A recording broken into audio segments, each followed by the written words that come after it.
இந்த வாக்கு சதவீதம் கணிச்சு சொல்லும்போது விஜயை ஆதரிக்கிறவர்கள் எல்லாம் கணிசமா சொல்றாங்க. ஒரு 40 to 50% வரைக்கும் வாங்குவாருன்னு சொல்றாங்க. அப்போ விஜயை ஆதரிக்காதவர்கள் எல்லாம் ரொம்ப லோ பர்சன்டேஜ் சொல்றாங்க.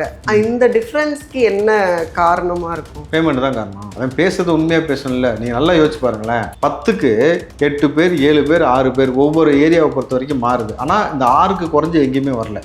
இப்போ 10க்கு 6 பேர் விஜய் அவர்களுக்கு ஓட்டு போறோம், டிவிக்கு ஓட்டு போறோம் சொன்ன பிறகு திமுகவை ஆதரிக்கிறவர்கள்லாம் என்ன சொல்றாங்கன்னா, அவங்கெல்லாம் தற்குறிகள், முட்டாள்கள். அவங்களுக்கு பேசுனதே எலெக்ஷன் வரைக்கும் தான். எலெக்ஷன் முடிஞ்சுன்னா பேமெண்ட் கட் ஆகி போச்சு. இப்போ விஜய்னு சொல்லி ஏதாவது கத்தி பார்க்குறாங்க, 200 ரூபா கிடைக்குமான்னு சொல்லிட்டு முட்டாள்கள் எப்பயுமே இப்படி தான் பேசுவாங்க. நீங்கள் இன்னொரு மனிதர்களை குறித்து அவனுடைய அறிவையோ அவருடைய திறமையோ அவனை மதிப்பிடக்கூடிய அளவில் இங்கே யாரும் கிடையாது. இப்போ உட்காந்து யூடியூப்பில் பேசிட்டு இருக்காங்க தெரியுமா, தன்னை பெரிய ஜேர்னலிஸ்ட் நினச்சிட்டு புலனாய்வு புலின்னு சொல்லிட்டு பேசுகிறாங்கல்ல. யாராவது ஒரு பைட் எடுக்க போனாக்கா 1000 ரூபா கிடைக்காதா அப்படின்னு சொல்லி சுற்றுனதில் பாதி பேர் அதுங்க. இந்த பெரிய மிஸ் ஒன்று பேசிக்கிட்டு இருக்குல்ல, ஆயுதம் வச்ச வழக்கு இருக்குது மேடம், ஆள் கடத்தல் வழக்கு இருக்குது, பொடா கேஸ் இருக்குது, கிட்டத்தட்ட 160 வழக்குகள் மேலே அந்த அளவுக்கு இருக்குது. நீலாம் நல்ல மாதிரி யோக்கிய மாதிரி இங்கே பேசவே பேசாது. சிபிஐ அலுவலகத்தில் விஜய் அவரிடம் என்ன கேள்வி கேட்டாங்க, என்ன விஜய் பதில் சொன்னாருன்னு சொல்லிட்டு அவர் அங்கே ஆஃபீஸில் உட்காந்துருக்கும் போது இங்கே உட்காந்து பேசினாங்க டிபேட்டில். கரெக்டுங்களா? எப்படி தெரியும்? அப்போ எவ்வளவு முட்டாளின் உச்சமாக இருந்தாக்கா இவங்க நம்மள்ட்ட இப்படி கதை உருட்டுவாங்க. எல்லாம் பப்ளிசிட்டி பைத்தியம், பாதி உண்மையாலுமே பைத்தியமாக தான் சுற்றுதுங்க. விஜய் எல்லா பேரண்ட்ஸையும் கன்வின்ஸ் பண்ண சொல்லி தனக்கு ஓட்டு விழணுங்கிறதுக்காக குழந்தைகளை பயன்படுத்தி இருக்கிறாரு தன்னோட வெற்றிக்காக. அது சட்டப்படியே தப்பு அப்படின்னு சொல்றாரு. 2 வயசு குழந்தைய திமுக காரன் பாலியல் வன்கொடுமை செஞ்சு கொண்டானா, இப்போ பெற்றோர்கள்லாம் நீங்க ரொம்ப தெளிவாக குழந்தைகளை பாதுகாப்பாக பார்த்துக்கங்க, இந்த மாதிரியான விஷயத்தை திமுக காரன் செஞ்சுக்கிட்டு இருக்கிறாங்க, ஆட்சி இவ்வளோ மோசமாக இருக்குன்னு ஒரு ஜேர்னலிஸ்ட் பேசினானா, அப்போ தொடர்ச்சியாக இவ்வளோ மோசமாக நடக்கும் போது அதுக்கெல்லாம் பேசாத நீங்கள் குழந்தைகள் பாதுகாப்பை பற்றி நீங்கள் பேசலாமா? கலைஞரால் தான் இன்னைக்கு கம்ப்யூட்டரே தமிழ்நாட்டுக்குள்ளே வந்துச்சு. நீங்கள் சாப்பிட்ற சாப்பாடு ஒவ்வொன்றும் திராவிடம் போட்டது. தனி மனிதன் ஒருத்தன் கஷ்டப்பட்டு படித்து மேலே முன்னேறி வந்தாக்கா, ஐடி கம்பெனியில் போய் வேலை செஞ்சால் அது கலைஞர் போட்டது தான் அப்படின்னாக்கா, ஏன் அந்த மாதிரியான கல்வி அறிவை ஸ்டாலினுக்கோ உதயநிதிக்கோ கொடுத்து அந்த மாதிரி ஐடி கம்பெனியில் வேலை செய்கிற அளவுக்கு அவங்களை கொண்டு போய் வளர்க்கலன்னு ஒரு கேள்வி இருக்குல்ல. ஏன் செந்தில்வேல் அந்த மாதிரி வேலைக்கு போல? இவிஎம் மெஷின்ஸை யூஸ் பண்ணி விஜயை ஜெயிக்க வைக்கிறாங்க பிஜேபி அப்படின்னு சொல்றது. அப்போ இன்னும் இப்படி கட்டமைக்கப்படுறது இருக்குல்ல. பிஜேபி விஜய் அவர்களை ஜெயிக்க வைக்க பார்க்குது இவிஎம் மிஷின் போல, இவிஎம் மிஷினை வச்சு. ஏன்னாக்கா பிஜேபியெல்லாம் நேரடியாக உள்ளே வர முடியல. ஸோ அதனால் விஜய் ஜெயிக்க வச்சு உள்ளே வரலாம்னு பார்க்குறாங்கனாக்கா, அப்போ 2021 போன தேர்தலில் திமுகவை ஜெயிக்க வச்சது பிஜேபி தான். கரெக்டாக நேரடியாக உள்ளே வர முடியலன்னு சொல்லிட்டு திமுகவை பிஜேபி ஜெயிக்க வச்சிருக்கு. இந்த முறை திமுக எடுபடல, மக்கள் செருப்புகள்ட்டு அடிக்காத குறைய திமுக அடிக்கிறாங்க, அந்த ஆட்சி அவ்வளோ மோசமாக இருக்குன்னு சொல்கிறாங்கன்னு இப்போ பிஜேபி விஜயை கொண்டு வர பார்க்குது. அப்போ பிஜேபி நேரடியாக திமுக தமிழ்நாட்டுக்குள்ளே ஆட்சியை வராதானா மற்ற ஸ்டேட்லலாம் ஆட்சி செய்யும். அப்படி தானே? திமுக படுதோல்வி அடைய போகுது, ஆட்சி கட்டில் வரப்போகிறது இல்லை. அப்போ அது எப்படி சொல்லணும்? மக்கள் இவரை ஏற்றுக்கொண்டார்கள், பெரிய வெற்றி பெற்று விட்டார், மிகப்பெரிய தலைவராக மாற்றான்னு சொல்லக்கூடாதுன்றதுக்காக பிஜேபி ஜெயிக்க வச்சது ஒரு சாயத்தை பூசணும். இது என்ன பொழப்பு தெரியுமா? சித்திரை ஒன் மீடியா நேயர்களுக்கு வணக்கம். இன்றைக்கு நேர்காணலில் நம்ம கூட இணைஞ்சிருக்காங்க தாவேகா மாநில செய்தி தொடர்பாளர் திரு ராவுத்தர் இப்ராஹிம் அவர்கள். நிறைய கேள்விகள் கேட்க போகிறோம், வாங்க பேசலாம். வணக்கம். வணக்கம் மேடம். இந்த வாக்கு சதவீதம் கணிச்சு சொல்லும்போது விஜயை ஆதரிக்கிறவர்கள் எல்லாம் கணிசமாக சொல்கிறாங்க. ஒரு 40 to 50% வரைக்கும் வாங்குவாருன்னு சொல்கிறாங்க. அப்போ விஜயை ஆதரிக்காதவர்கள் எல்லாம் ரொம்ப லோ பர்சன்டேஜ் சொல்கிறாங்க. இந்த டிஃப்ரென்ஸ்க்கு என்ன காரணமாக இருக்கும்? பேமெண்ட் தான் காரணம். அவன் பேசுறது உண்மையாக பேசணும்ல. நீ நல்லா யோசிச்சு பாருங்களேன். 10க்கு 8 பேர் 7 பேர் 6 பேர் ஒவ்வொரு ஏரியாவை பொறுத்த வரைக்கும் மாறுது. ஆனால் இந்த 6க்கு குறைஞ்சு எங்கேயுமே வரல. இப்போ 10க்கு 6 பேர் விஜய் அவர்களுக்கு ஓட்டு போகிறோம், டிவிக்கு ஓட்டு போகிறோன்னு சொன்ன பிறகு உங்களுக்கு ரிசல்ட் இப்போ என்னவா வரும், என்ன பர்சன்டேஜ் வரும் கணிக்க முடியும். தான் போட்டிருக்கிறாங்களாம் பெரியவங்க, அப்பா அம்மா ஏஜ்ல இருக்கவங்க, அப்புறம் வயதானவர்கள்லாம் திமுக அதிமுகவுக்கு தான் போட்டிருக்கிறாங்க. யார் சொன்னா? அந்த யங்ஸ்டர்ஸ்லாம் அதே வீட்டில் தானே இருக்காங்க. ஆமா, அவங்கள மீறி யாருமே போடல. களத்துல எல்லாரும் பேசிக்கிற மாதிரி நிறைய பேர் டிவி கேக்கு தான் ஓட்டு போட்டிருக்காங்கங்கிறது நிறைய சொல்றோம். ஆனாலும் திமுகவை ஆதரிக்கிறவர்கள்லாம் என்ன சொல்றாங்கன்னா, அவங்கெல்லாம் தற்குறிகள், முட்டாள்கள், இப்படிலாம் பிராண்ட் பண்ணும்போது ஸ்டில் அந்த வார்த்தை பிரயோகம் டிவிகேவுக்கு ஓட்டு போட்ட மக்களையும் சேர்த்து அவங்க பேசுறதுங்கிறது, அது எப்படி? அப்ப முட்டாள்கள்லாம் சேர்ந்து கட்சியை தேர்ந்தெடுக்க கொஞ்சம் வெயில் காலம்ல கொஞ்சம் அப்படிதான் இருப்பாங்க. படிப்படியாக கூட்டு போய் ட்ரீட்மெண்ட் கொடுத்தா சரியாயிரும். இப்போ வெயில் உக்கிரமா இருக்குல்ல, கொஞ்சம் மண்டை கோளாறாய் சுற்றிட்டு இருக்கிறானுங்க. 2வது விஷயம், அவங்களுக்கு பேசுனதே எலெக்ஷன் வரைக்கும் தான். எலெக்ஷன் முடிஞ்சுன்னா பேமெண்ட் கட் ஆகி போச்சு, இப்போ விஜய்னு சொல்லி ஏதாவது கத்தி பார்க்குறாங்க, 200 ரூபா கிடைக்குமான்னு சொல்லிட்டு. முட்டாள்கள் எப்பயுமே வந்து இப்படி தான் பேசுவாங்க. நீங்கள் இன்னொரு மனிதர்களை குறித்து அவனுடைய அறிவையோ அவருடைய திறமையவோ அவனை வந்து மதிப்பிடக்கூடிய அளவில் இங்கே யாரும் கிடையாது. ஒவ்வொரு மனிதனுக்கு சொல்லுவாங்களே, ஒரு விதைக்குள்ளே இருக்கக்கூடிய விருட்சம் என்னன்றது அந்த விதைக்கும் மண்ணுக்கும் தான் தெரியுன்றது போல், ஒவ்வொரு மனிதனுக்குள்ளே இருக்கக்கூடிய ஆற்றலை நீ எப்படி உணர்வே? நீ சொல்கிறவன் நீலாம் முதல்ல யார்? 4 வருஷத்துக்கு முன்னாடி உன் கதை என்னவா இருந்துச்சு? 1000 ரூபா கவர் கொடுப்பாங்களான்னு சுற்றிக்கிட்டு இருந்தாங்க. எனக்கு தெரியும். அவன் ஹிஸ்ட்ரியில் எடுத்தால் நாரி போயிடும். நான் 15 வருஷமாக களத்தில் இருக்கிறேன். இப்போ உட்காந்து யூடியூப்பில் பேசிகிட்டு இருக்கேன் தெரியுமா? தன்னை வந்து பெரிய ஜேர்னலிஸ்ட் நினச்சிட்டு புலனாய்வு புலின்னு சொல்லிட்டு பேசுகிறாங்கல்ல. யாராவது ஒரு பைட் எடுக்க போனாக்கா 1000 ரூபா கிடைக்காதா அப்படின்னு சொல்லி சுற்றுனதில் பாதி பேர் அதுங்க. புரிஞ்சுங்களா? நீங்கள் நேர்மையாக இருக்கக்கூடிய நிறைய ஊடகவியலாளர்கள் வந்து சம்பளம் ஆஃபீஸ்லேருந்து கொடுக்குறாங்க, கவர் வாங்க மாட்டாங்க தெரியுமா உங்களுக்கு? இவர்கள் கவர் கொடுக்காம பேச மாட்டாங்க. இன்னும் சொல்ல போனால் அந்த ஜேர்னலிஸ்ட்னு சொல்லி பேசுகிறாங்க, ஒவ்வொருத்த மேலே எவ்வளோ வழக்கு இருக்குது தெரியுமா உங்களுக்கு? இந்த பெரிய மிஸ் ஒன்று பேசிக்கிட்டு இருக்குல்ல, ஆயுதம் வச்ச வழக்கு இருக்குது மேடம், ஆள் கடத்தல் வழக்கு இருக்குது, பொடா கேஸ் இருக்குது, கிட்டத்தட்ட 160 வழக்குகள் மேலே அந்த அளவுக்கு இருக்குது. நீலாம் வந்து நல்ல மாதிரி யோக்கிய மாதிரி இங்கே பேசவே பேசாது. சிபிஐ அலுவலகத்தில் விஜய் அவரிடம் என்ன கேள்வி கேட்டாங்க, என்ன விஜய் பதில் சொன்னாருன்னு சொல்லிட்டு அவர் அங்கே ஆஃபீஸில் உட்காந்துருக்கும் போது இங்கே உட்காந்து பேசினாங்க டிபேட்டில். கரெக்டுங்களா? எப்படி தெரியும்? அப்போ எவ்வளவு முட்டாளின் உச்சமாக இருந்தாக்கா இவங்க வந்து நம்மள்ட்ட வந்து இப்படி கதை உருட்டுவானுங்க. எல்லாம் பப்ளிசிட்டி பைத்தியம், பாதி உண்மையாலுமே பைத்தியமாக தான் சுற்றுதுங்க.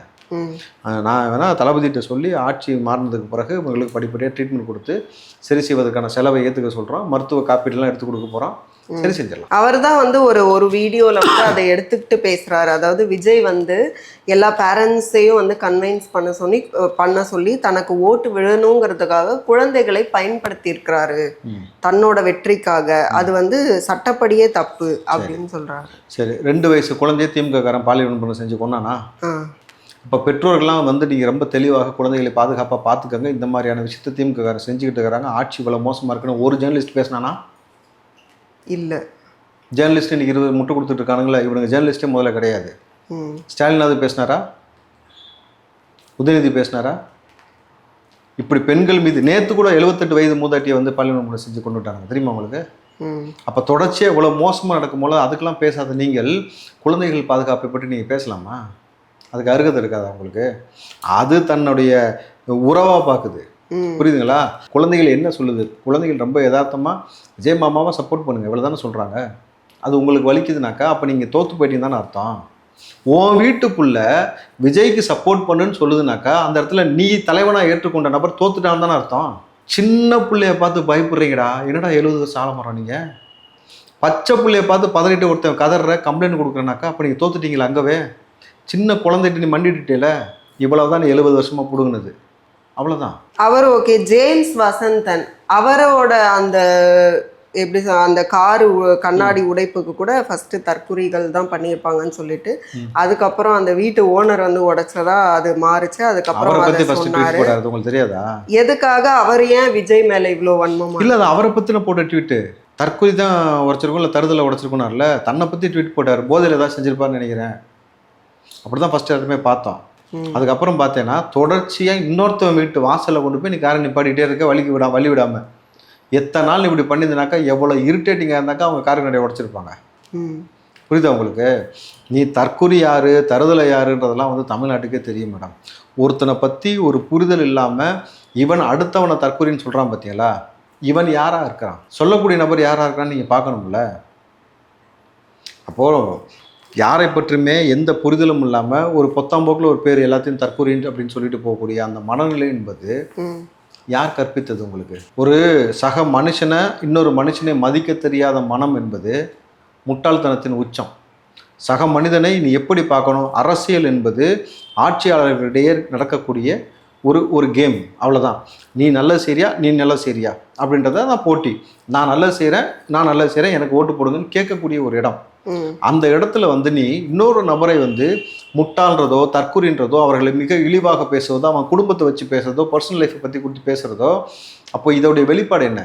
அப்போ வந்து திமுகவுக்கு வாக்களித்தவர்கள் அறிவாளிகள், தாவேகாவுக்கு ஓட் பண்ணவங்க வந்து தற்குறிகள், முட்டாள்கள். இப்போ இப்படி ஒரு நரேட்டிவ் வந்து எப்படி கட்டமைக்கப்படுது? இல்லை, நீங்கள் திமுகவுக்கு ஓட்டு போடுறவன் வந்து அறிவாளி, தாவேகாவுக்கு ஓட்டு போடுறவன் முட்டாள்னு சொல்கிறதே முதல்ல அறியாமையின் உச்சம். அது வந்து அப்போது ஓட்டுரிமை என்பது நீ பார்த்து ஏற்படுத்தினது இல்லை. இந்திய அரசியலமைப்பு சட்டம் நமக்கு கொடுத்துருக்கக்கூடிய உரிமை, ஜனநாயக உரிமை. ரெண்டாவது விஷயம், அன்றைக்கு நான் தான் நீதிபதி. என்னை நாளைக்கு யார் ஆட்சி செய்யணுன்ற முடிவை எழுதக்கூடிய நீதிபதியாக நான் இருக்கிறேன் ஓட்டு போடுறேன் அன்னைக்கு. அப்போ ஒவ்வொரு மனிதருக்கும் கொடுக்கப்பட்ட உரிமையை நீ மேனிப்புலேட் பண்ணி வேற மாதிரி ஒரு வார்த்தை வச்சு சொல்கிறேனாக்கா அப்போ மனநோயாளி தானே நீ? மனநோயாளி இல்லை, அதை தாண்டி என்ன சொல்கிறது, ரொம்ப குறுகிய புத்தி உள்ளவன். இந்த ஒரு காலத்தில் பெண்கள்லாம் வீட்டுக்குள்ளேயே இருக்கணும், மேல் சட்டை போடக்கூடாது, ஜாக்கெட் அணியக்கூடாது, இந்த மாதிரி சொன்னானுங்கல்ல, அந்த கேட்டகரியில் இந்த கேட்டகரியில் அதுங்க போட்ட மிச்சம் இதெல்லாம் இதெல்லாம் சமூக கழிவுகள். இதுங்கெல்லாம் கூடி சீக்கிரம் 4க்கு மேலே எல்லா கழிவையும் சரி பண்ணிடலாம். திமுகனா இத்தனை ஆண்டு காலம் மக்களுக்கு செய்த நன்மைகள் நிறைய இருக்கு. அஃப்கோர்ஸ் செந்தில்வேல் அவர்கள் அந்த ஐடி கம்பெனியில் ஒர்க் பண்ணுறவங்கள வச்சு சொன்னாங்க, உங்களை நீங்களாம் சாப்பிடும்போது சாப்பிட்றதுக்கு முன்னாடி நீங்கள் யோசிக்கணும், யார் இவ்வளோ தூரம் வளர்ச்சியை நமக்கு கொண்டு வந்தது யார், திமுகன்னு யோசிக்கணும் அப்படின்னு சொல்கிறாங்க.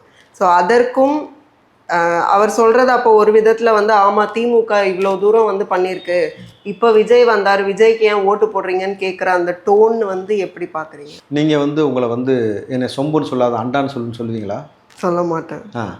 தன்னை திமுகவுக்கு ஆதரிச்சா சொம்புன்னு சொல்கிறாங்க, சொம்புன்னு சொல்லாதீங்க, என்னையெல்லாம் அண்டான்னு சொல்லுங்கள், நான்லாம் இவ்வளவு ஆதரிக்க மாட்டேன், இவ்வளவு ஆதரிப்பேன். நம்பர் 1. அப்போது நீ ஜேர்னலிஸ்ட் கிடையாது, அண்டா. அதாவது உன் ஆதரவு மூலமாக உனக்கான வருமானத்தை பெருக்கிக் கொள்கிற. அவர் இன்னொரு வீடியோவில் சொல்லியிருப்பார், அவர் யூஎஸ் போயிட்டு வந்தாராம். அங்கே போயிட்டு வந்ததுக்கப்புறம் இங்கே இருக்க நம்ம ரோடை பார்த்தா கண்ணில் எடுத்து ஒத்திக்கலாமா? புரிஞ்சா உங்களுக்கு? அப்போ இது 2. 3வது, கலைஞரால் தான் இன்றைக்கி கம்ப்யூட்டரே தமிழ்நாட்டுக்குள்ளே வந்துச்சு. நீங்கள் சாப்பிட்ற சாப்பாடு ஒவ்வொன்றும் திராவிடம் போட்டது. புரிஞ்சுங்களா? இப்போது திமுகவை ஆதரிக்காமல் காலங்காலமாக அதிமுகன்னு இருக்கக்கூடிய நபர்கள் இருந்தாங்களா? கம்யூனிஸ்ட்னு சொல்லியிருந்தாங்களா? காங்கிரஸ்ன்னு சொல்லியிருந்தாங்களா? இவங்க எல்லாருமே பார்த்தீங்கன்னா திமுகவை தான் ஆதரிச்சாங்கன்னு சொல்ல முடியாது. கூட்டணி என்பது மாறிக்கொண்டே இருந்துச்சு ஒவ்வொரு காலகட்டத்திலையும். அப்போது தனி மனிதன் ஒருத்தன் கஷ்டப்பட்டு படித்து மேலே முன்னேறி வந்தாக்கா, ஐடி கம்பெனியில் போய் வேலை செஞ்சால் அது கலைஞர் போட்டது தான் அப்படின்னாக்கா, ஏன் அந்த மாதிரியான கல்வி அறிவை ஸ்டாலினுக்கோ உதயநிதிக்கோ கொடுத்து அந்த மாதிரி ஐடி கம்பெனியில் வேலை செய்கிற அளவுக்கு அவங்கள கொண்டு போய் வளர்க்கலன்னு ஒரு கேள்வி இருக்குல்ல. ஏன் செந்தில்வேல் அந்த மாதிரி வேலைக்கு போகல? ஏன் போல? அறிவு இல்லையா? It's a choice. என்னுடைய வேலைக்கான திறமையும் நான் படிக்கக்கூடிய சூழலையும் உருவாக்கி கொண்டது நான். தொடர்ச்சியாக இந்த சமூகத்தில் இன்றளவும் எவ்வளவு குழந்தைகள் மீது பாலியல் அத்துமீறல், போதை கலாச்சாரம் இருக்குன்னு தெரியுதுல்ல. இதை தாண்டி ஒரு மனுஷன் சுய ஒழுக்கத்தோடு சுய கட்டுப்பாடோடு இன்றைக்கி படித்து மேலே வரானாக்கா தனி மனித ஒழுக்கமும் அவர்கள் பெற்றோர் வளர்த்த வளர்ப்போம். இது திராவிடம் போட்டது, திராவிடம் என்ன போட்டுச்சு? கலைஞர் எழுதின 4 புத்தகத்தின் பேரை சொல்கிறான், அதுக்கு பதில் சொல்லுங்க. அவனை வான்கோழி, நச்சுக்குன்னா, வாலிப விருந்துன்னு சொல்லி கண்டென்ட்டாக புக் எழுதினார் கலைஞர். இதை நீ மெத்தப்படுத்த மேதாவி செந்தில்வேல் ஒத்துப்பாரா? சொல்லுங்கள். கலைஞருடைய வரலாறை எடுத்து நீங்கள் பேசுனீங்கனாக்கா அது ரொம்ப மோசமானதாக வரலாறும் இருக்குது, நல்ல வரலாறும் இருக்குது. அப்போது நீ எல்லாரும் நாங்கள் சாப்பிட்ற காசுக்கு இவர் தான் காரணம் அப்படின்னாக்கா இதுவும் ஒரு வகையான என்ன சொல்கிறது அறியாமை. செந்தில்வேலை பொறுத்த வரைக்கும் மேடம், நீங்கள் இது வரைக்கும் நீங்கள் கேள்வி கேட்ட நபர்கள் எல்லாருமே திமுகவை அண்டி பிழைத்தவர்கள். இன்னும் சொல்லப்போனால் அவன்கிட்ட பிச்சை எடுத்து தின்னவன் கூட சொல்லலாம். நீ எடுக்கிறதே நேர்மையான வேலை கிடையாதுல்ல, எடுக்கிறது பிச்சை. நீ சுயமரியாதை பற்றியோ தன்மானத்தை பற்றியோ படித்தவனை குறித்த பற்றியோ நீ பேசுவதற்கான அருகதை இங்கே கிடையாதுல்ல.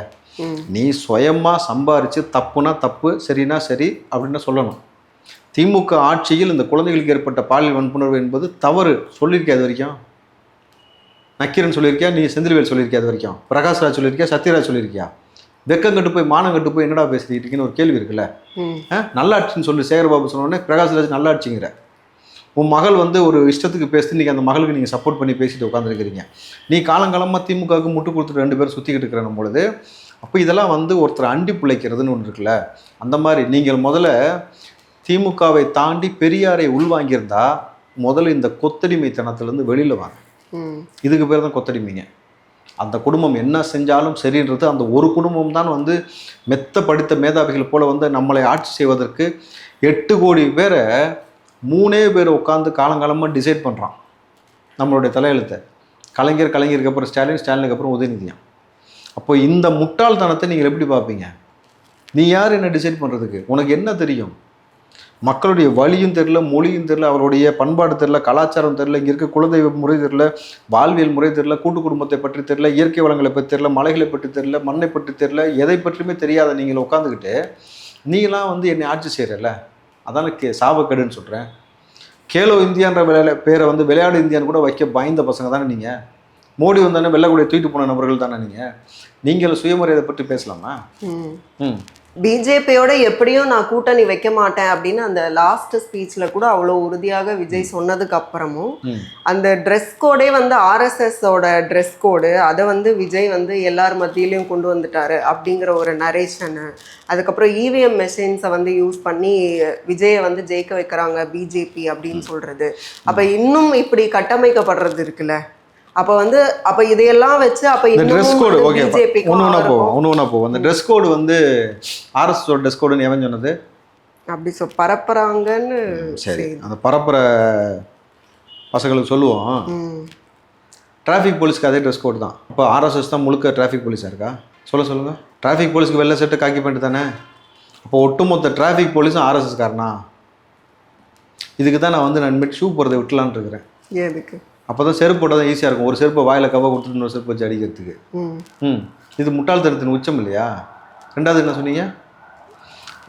பிஜேபி வந்து விஜய் அவர்களை ஜெயிக்க வைக்க பார்க்குது இவிஎம் மிஷின் போல, இவிஎம் மிஷினை வச்சு. ஏன்னாக்கா பிஜேபியெல்லாம் நேரடியாக உள்ளே வர முடியல. ஸோ அதனால் வந்து விஜய் ஜெயிக்க வச்சு உள்ளே வரலாம்னு பார்க்குறாங்கனாக்கா, அப்போ 2021 போன தேர்தலில் திமுகவை ஜெயிக்க வச்சதும் பிஜேபி தான். கரெக்டாக நேரடியாக உள்ளே வர முடியலன்னு சொல்லிட்டு திமுகவை பிஜேபி ஜெயிக்க வச்சிருக்கு. இந்த முறை திமுக எடுபடலை, மக்கள் செருப்புகள்ட்டு அடிக்காத குறைய திமுக அடிக்கிறாங்க, அந்த ஆட்சி அவ்வளோ மோசமாக இருக்குன்னு சொல்கிறாங்கன்னு இப்போ வந்து பிஜேபி வந்து விஜயை கொண்டு வர பார்க்குது. அப்போ பிஜேபி நேரடியாக வந்து திமுக தமிழ்நாடுக்குள்ளே ஆட்சி செய்ய வராதானா மற்ற ஸ்டேட்லலாம் ஆட்சி செய்யும், அப்படி தானே? இதெல்லாம் வந்து கற்பனைவாதிகள். அதாவது ஒரு விஷயம் எங்களுக்கு கிளியராக புரிஞ்சிருச்சு, திமுக படுதோல்வி அடைய போகுது, ஆட்சி கட்டில் வரப்போகிறதில்லை. அப்போ அது எப்படி சொல்லணும்? மக்கள் வந்து இவரை ஏற்றுக்கொண்டார்கள், பெரிய வெற்றி பெற்று விட்டார், மிகப்பெரிய தலைவராக மாற்றான்னு சொல்லக்கூடாதுன்றதுக்காக பிஜேபி ஜெயிக்க வச்சதும் ஒரு சாயத்தை பூசணும். இது என்ன பொழப்பு தெரியுமா? இந்த பொழப்புக்கு பேர் என்ன தெரியுமா? அவங்க சொல்கிறாங்கல்ல, இதுக்கு என் வீட்டுக்கு வந்தால் கூட 2 பாத்திரக்கத்தின கழுவு விட்டு கார கழுவு விட்டாங்க, நான் காசு கொடுப்பேன் நான். ஆனால் இவங்களை வீட்டுக்குள்ளே ஏற்றணுமான்னு யோசிக்கணும். மேனிஃபெஸ்டோ எப்போவுமே தேர்தல் அப்படின்னு வரும்போது மேனிஃபெஸ்டோ வந்து கட்சிகள் கொடுக்கறது வந்து மக்கள் மத்தியில் பெரிய தாக்கத்தை ஏற்படுத்தும். அப்படி பார்க்கும்போது திமுகவோட மேனிஃபெஸ்டோ வெர்சஸ் டிவிகேவோட மேனிஃபெஸ்டோ எது வந்து மக்கள் மத்தியில் அதிக அளவில் போய் சேர்ந்துருக்கு? 10க்கு 6 பேர் ஓட்டு போட்டிருக்காங்களா டிவிகேக்கு? நான் கேள்விப்பட்ட வரைக்கும் அதுதான். அப்படின்னும் பொழுது மேனிஃபெஸ்டோன்றதெல்லாம் தாண்டி ஒரு தனி மனிதனுடைய ஒரு தாக்கம் என்பது தமிழ்நாட்டில் எதிரொலிச்சிருக்கு. இந்த மோசமான ஆட்சியை பார்த்து வெறுப்படைந்த மக்களும் இல்லை இனிமேட்டு இவங்களுக்கு ஓட்டு போடக்கூடாதுன்ற ஒரு முடிவு எடுத்திருக்காங்கிற பொழுது மேனிஃபெஸ்டோ செகண்டரி. ஃபஸ்ட்டு ஆட்சி மாற்றத்திற்கும் ஒரு நல்ல தலைவனுக்குமான ஒரு தேடுதல் தமிழ்நாட்டில் இருந்து கொண்டே இருந்தது. விஜய் அவர்கள் சரியான நேரத்தில் வந்து இவர்களைப் போல வந்து கேவலமாக மறைமுகமாக கூட்டணியும் நேரடியாக கூட்டணியும் பிஜேபியோட வைக்காமல் தனித்து ஒரு தலைவனாக நின்று 2 பேரும் எதிர்க்கிறேன்டான்னு சொல்லிட்டு நின்ன ஒரே காரணம் இன்றைக்கு விஜய் அவர்களுக்கு ஓட் பேங்கிங் வந்து பெருசாக கிடைக்குது. நம்மளுக்கு மே 4 பாருங்களேன்.